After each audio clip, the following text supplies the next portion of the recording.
these nutrient-poor tropical waters, the Great Barrier Reef is like an oasis in a desert,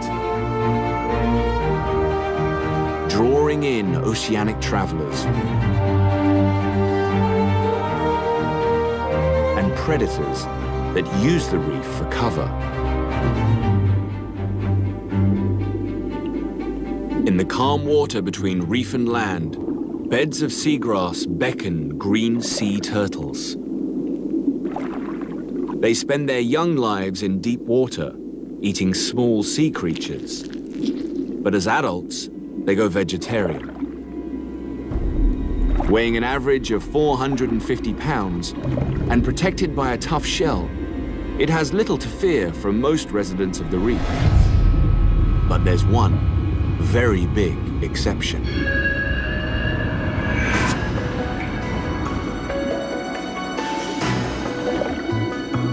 A tiger shark has a reputation for eating just about anything. But it's especially well equipped for hunting turtles.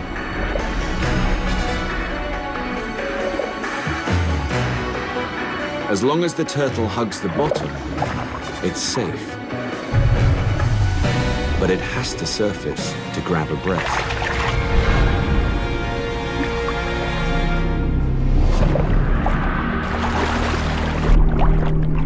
The turtle can't pull in its head or flippers.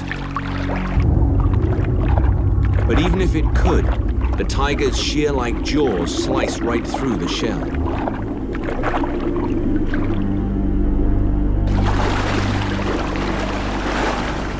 Collisions like these are inevitable in a place where such a huge number of animals all come together. This single reef supports over 1,600 species of fish, 133 species of sharks and rays, 3,000 kinds of mollusks. Many creatures live their entire lives in or near the reef walls.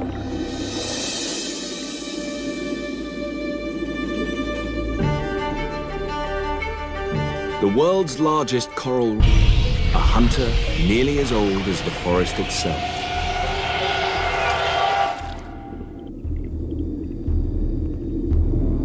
"17 feet long and half a ton is average size for a saltwater crocodile. They're the largest living reptile in the world. 80 million years ago, their ancestors began to prowl the murky fringes where land and water meet. They're so well suited to the job, their basic designs have changed very little since then. Eyes and nostrils sit high, just above the waterline, with all but the very top of its body submerged. It can take its time picking out a target.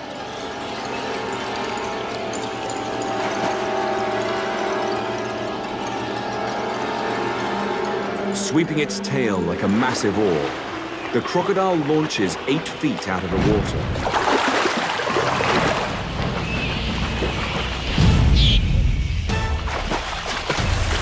One of the strongest bites ever measured does the rest. Going airborne isn't the only boundary this predator can break. Even the coast is no limit. True to name, salties are more at home in salt water than any of their relatives, allowing them to hunt outside the brackish estuaries, venturing beyond the confines of the coast and into another world. More than 1 million square miles is desert. These challenging conditions demanded an animal that can easily cover distances like this in search of food and water. And the red kangaroo rose to meet the challenge. Kangaroos are the quintessential Aussie animal for two key reasons.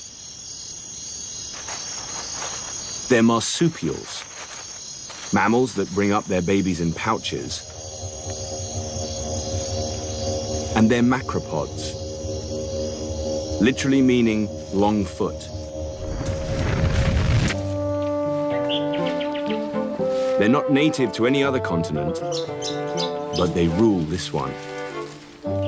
Those hind legs are an engineering marvel forged in the outback.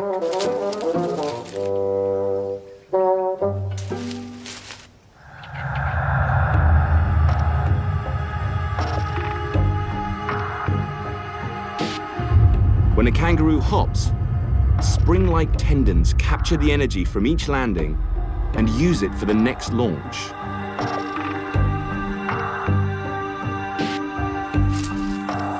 An equal-sized mammal running on four legs would have to spend about 30% more energy to cover the same ground. That efficiency is critical in a place where food and water can be a long way off.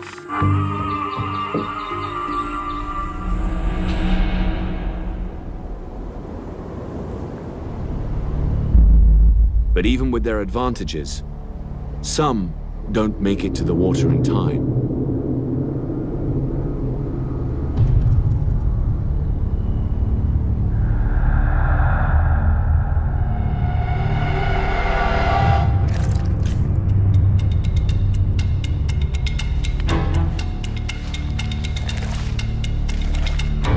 A parenti lizard has a different strategy, grabbing any opportunity it can, hunting live prey or sniffing out carrion with a snake-like tongue.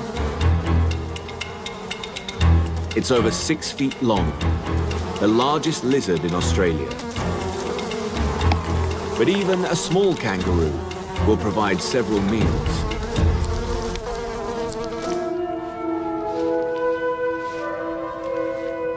A parenti can live on less because it doesn't need to spend energy regulating its body temperature. As the day heats up, it raises its body off the scorching sand to stay a bit cooler.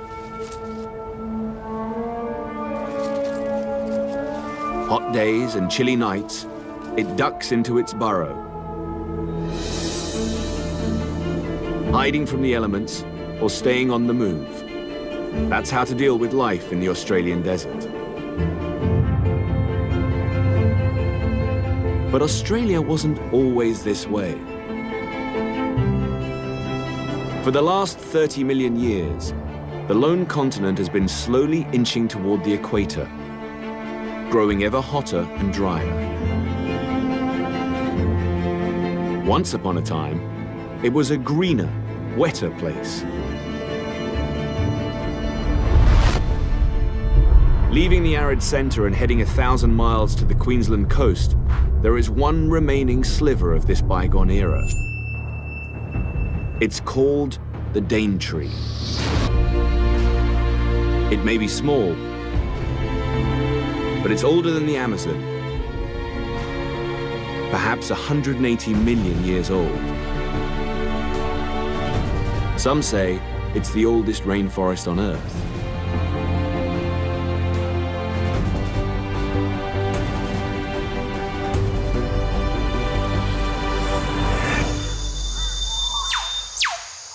Descending from the canopy is like stepping into a time machine.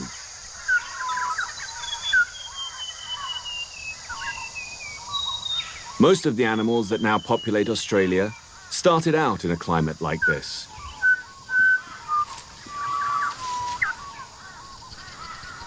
Some never left.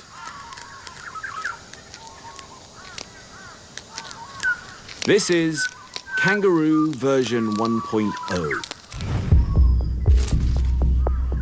The musky rat kangaroo is the most ancient living line of the macropods that conquered Australia. He's got the legs, but the hop wasn't perfected until kangaroos left the forest.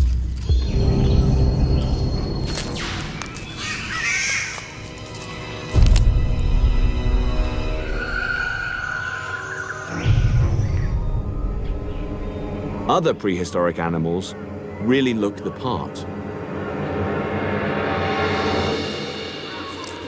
Flightless birds likely evolved from dinosaurs.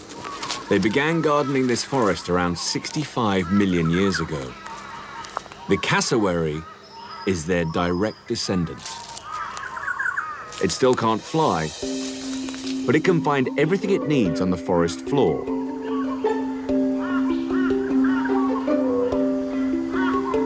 Mostly fruit.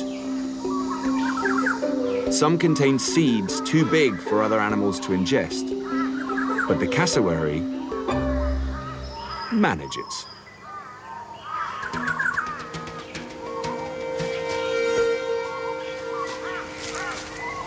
And that's good for the forest.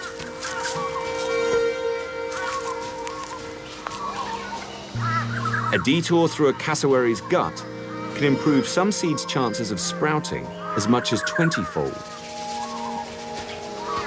Rainforest and cassowary have been partners for so long, each needs the other to survive.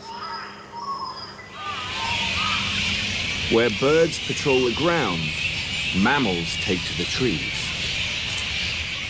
Flying foxes have access to fruit that the cassowary can't reach. By day, they roost in colonies numbering in the thousands.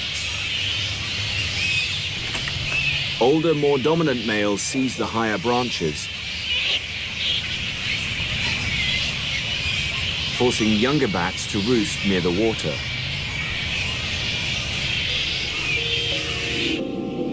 They have good reason to be so cautious.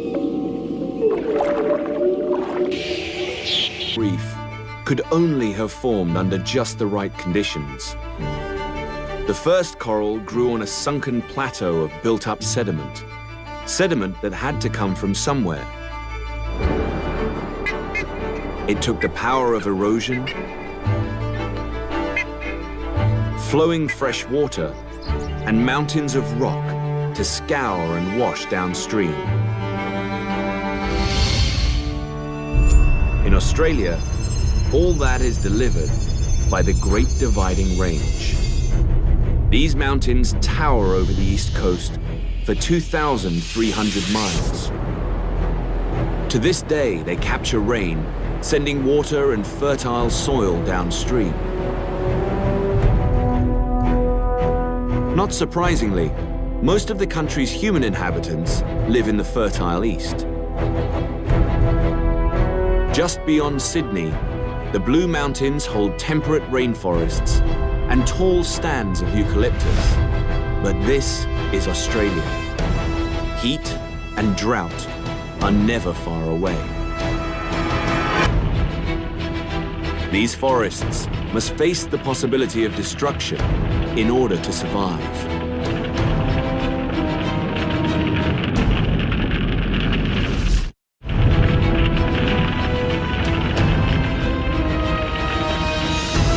New South Wales, the hills are ablaze. In a typical year, as much as 10% of Australia's forest goes up in flames. And this fire is especially intense because these trees are eucalyptus. They contain volatile oils that burn twice as hot as oak. A bushfire can rage at 1,800 degrees Fahrenheit, hot enough to melt glass.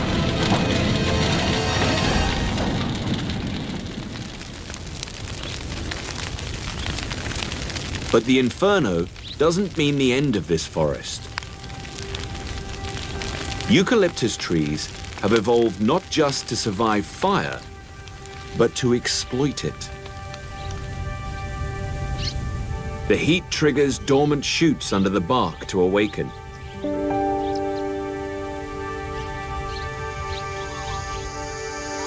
The trees burst back to life while competing plants are thinned out. The first eucalyptus began developing these abilities over 30 million years ago in a much wetter climate. When Australia grew hotter and drier, the trees seized their moment and spread across the continent. As the eucalyptus was evolving to make the most of bushfires, a unique animal was evolving to make the most of the eucalyptus. The oils that make the leaves so flammable also make them hard to digest. But a koala eats almost nothing else. Like most Australian mammals, she's a marsupial, but one that rose to meet a different set of challenges. Her liver is able to deactivate the toxic compounds, and her gut is fortified with microbes to extract the most nutrition from the leaves. But such specialization doesn't come easy.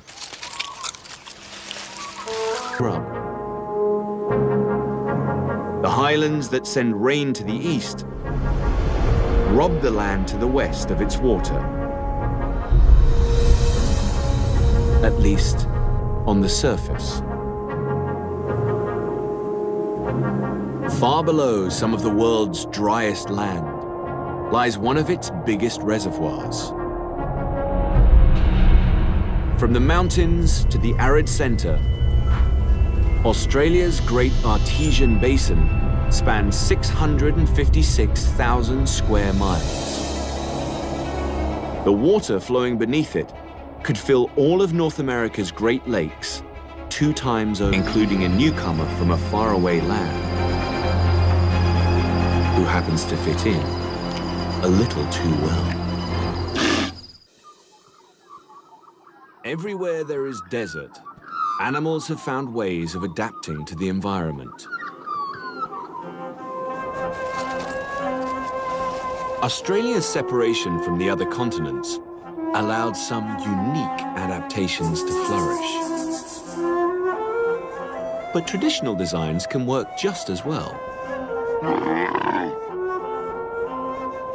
And something totally out of place can make itself right at home. Dromedaries, one-humped camels, were imported here in the 1800s as a tried and true way of getting around.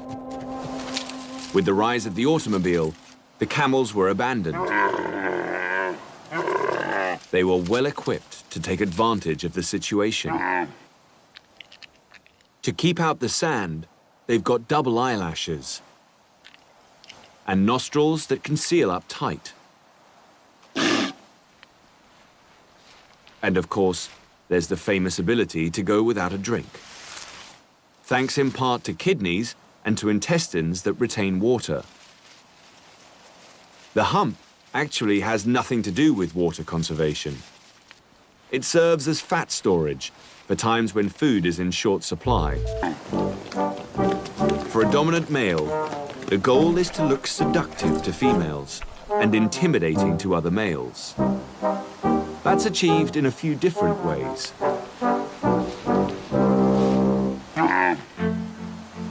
First, he inflates a bubblegum-like sack called a dulla.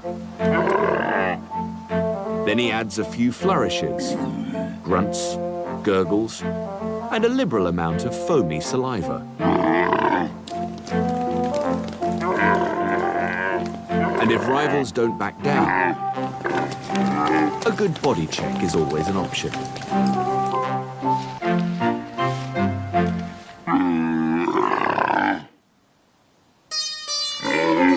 Bizarre courtship aside, feral camels are so good at reproducing that they've become a problem.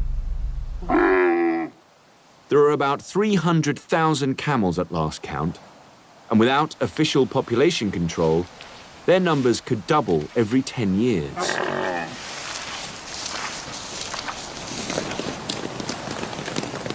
There are no native camel predators in this new world,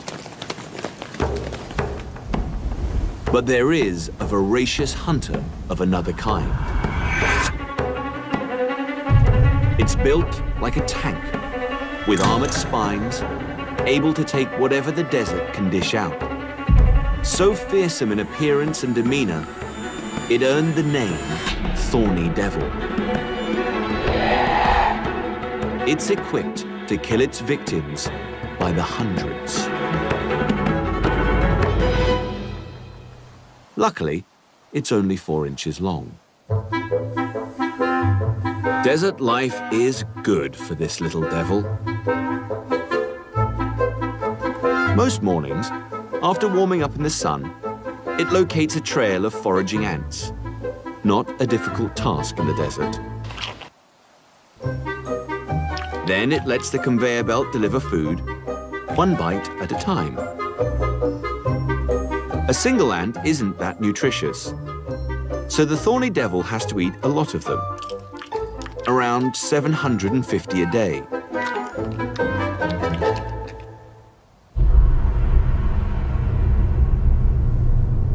This sit-and-wait approach to eating works for drinking as well. Those thorny scales aren't just for protection.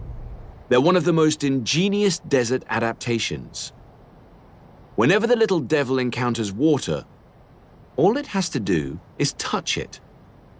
The scales on its body work on the capillary principle, channeling water through grooves towards its mouth, even against gravity. The lizard only has to get its feet wet to receive a sip of water. It may be one of the hardiest desert survivors on the planet. But in Australia, there are places too inhospitable even for devils. Such a place is less than 200 miles south of the Simpson Desert.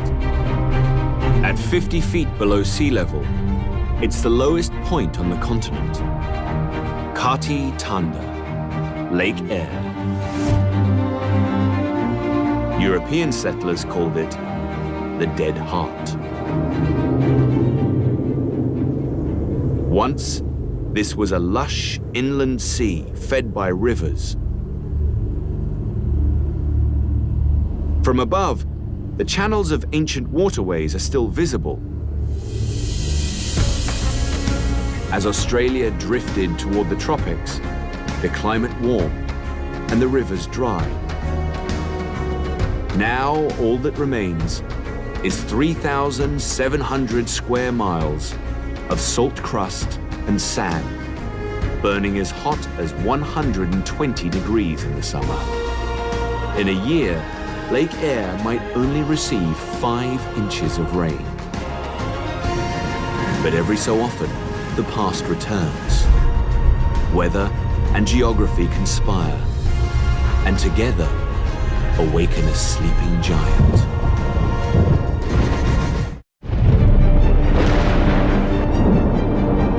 When rain finally comes to Australia's deserts, it arrives as an explosion.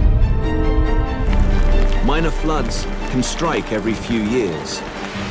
A few times a century, things get biblical.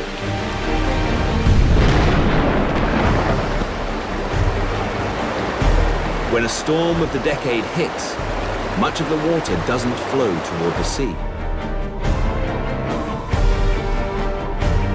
Instead, rain that falls over nearly 1/6 of the continent pours into ancient river channels, rushing inland towards the lowest elevation. Lake Eyre regains its title. Suddenly, it's the largest lake in Australia, and when it's full, about as salty as the ocean. The transformation sets off a chain reaction. Somehow, birds from hundreds of miles away can sense the change. Whether they can smell the water or are guided by some other force, no one knows. Corellas arrive by the thousands. Wedge-tailed eagles follow the promise of abundant prey. Australian pelicans from the coast seize the moment and launch a spontaneous festival of feasting and breeding. Strange as it may seem, there is suddenly plenty to eat. Hardyheads, perch and other fish, flushed from upstream, have spawned and multiplied in a matter of days. The pelicans operate as a team, driving fish into shallow water, then scooping them up with the longest bill of any bird. They're not just eating for themselves.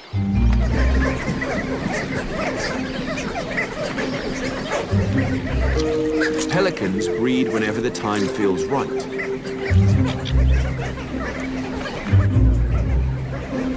And already, the clock is ticking.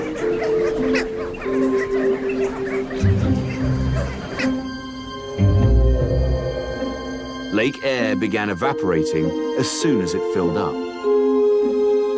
Over the next 2 years, the lake slowly vanishes. The raucous visitors move back to the coast. Silence descends upon the desert, but not completely.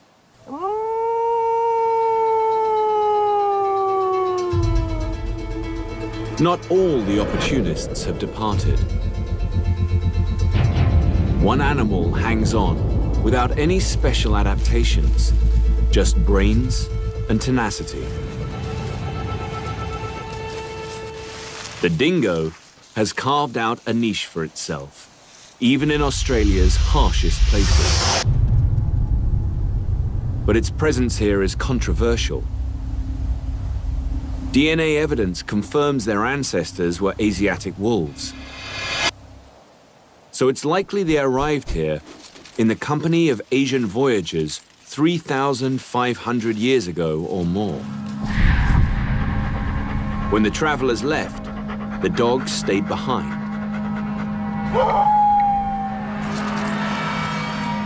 Australia's animals had faced marsupial carnivores, but they'd never seen anything like this. A versatile predator that can hunt alone or in packs.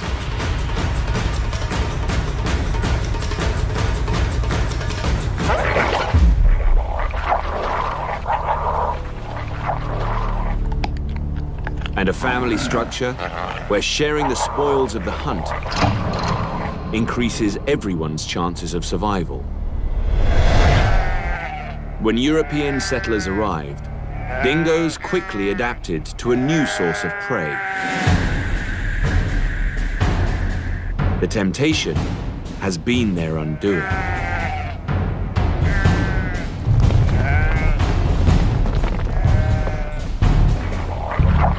There will always be people who want them dead,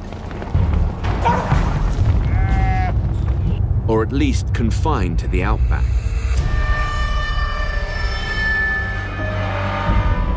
In a land where few Australians tread, there stands an impressive human creation.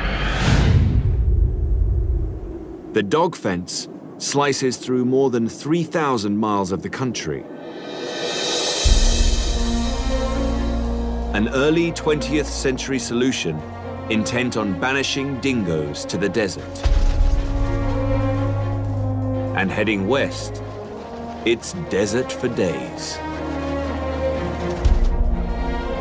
The colors change from the salt white of Lake Eyre to the iron oxide red of the Great Victoria Desert. It's the largest desert in Australia, 435 miles across. Beyond the Great Victoria, the southwest coast brings relief at last. The Stirling Range is cloaked in morning mist. Below the mountains lie heathlands and coastal dunes. In the sandy soil, wildflowers bloom. Western Australia boasts over 12,000 species of flowering plants, with the southwest being especially rich. At any time of year, there will be blossoms. That's critical for one animal. The marsupial honey possum eats only nectar and pollen, one of only a few mammals to do so. Without year-round blooms, it couldn't survive.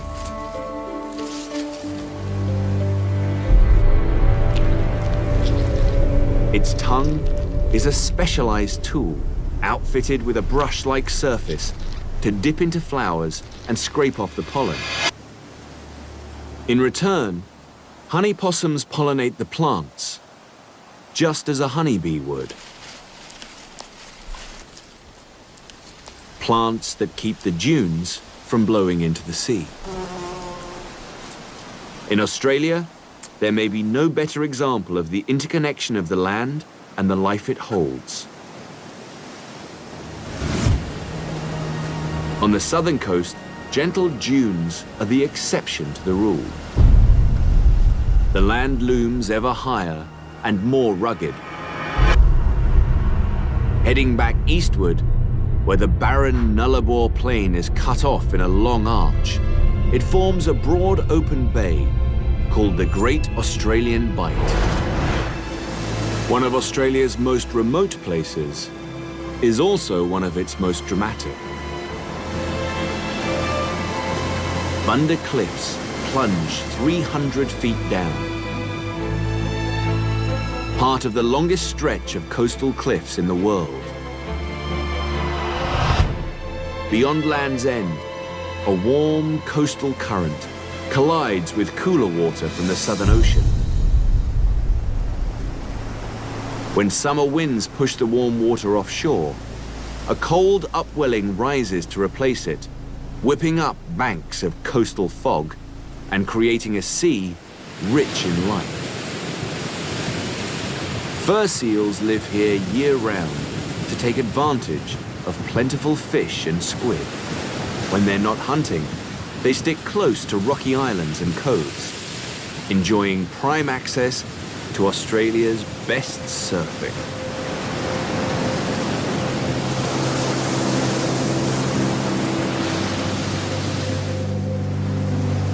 Heading eastward from the Australian Bight, the ocean continues to cool until it meets the shores of a green island, a world apart and a last refuge. The streams still run cold in the highlands around Cradle Mountain, offering the perfect safe haven for one quintessential Aussie creature. The duck-billed platypus is not uncommon in Australia, but it's a rare thing in the world at large.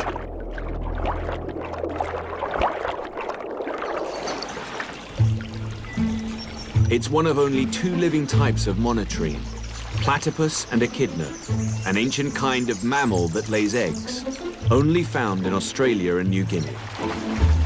When the first platypus specimen was sent back to Europe, biologists checked it for stitches, convinced it was a hoax. It may look like an animal built out of spare parts, but the world's weirdest creature is no evolutionary mix-up. It's actually a highly evolved hunter.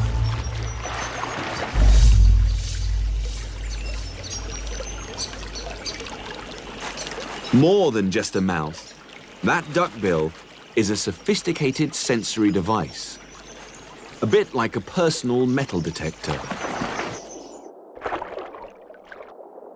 As the platypus hunts, electroreceptors on the bill pick up minute impulses from its prey. Tiny invertebrates hiding under the rocks and leaf litter. Some species of fish have this ability, but the platypus is the only mammal that can hunt underwater this way.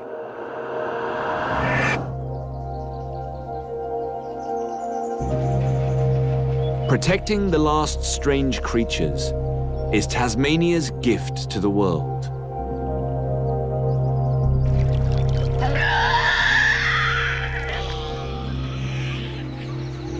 The island is the only place where these screams still pierce the quiet of a wild forest. A female Tasmanian devil hones in on the unmistakable sound of her own kind. She follows her ears and nose to the source of the noise. A dead wallaby has attracted a crowd. Sharing is not a Tassie devil's strong point. Their vocal threats are supposed to keep her off the carcass. But she gives as good as she gets, and then some.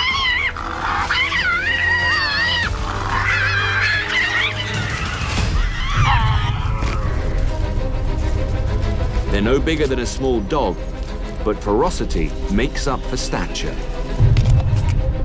Oversized heads and muscular jaws deliver one of the most powerful bites of any mammal for its size. Easily ripping through muscle and crushing bone. In just over an hour, 5 devils stripped the carcass to nothing.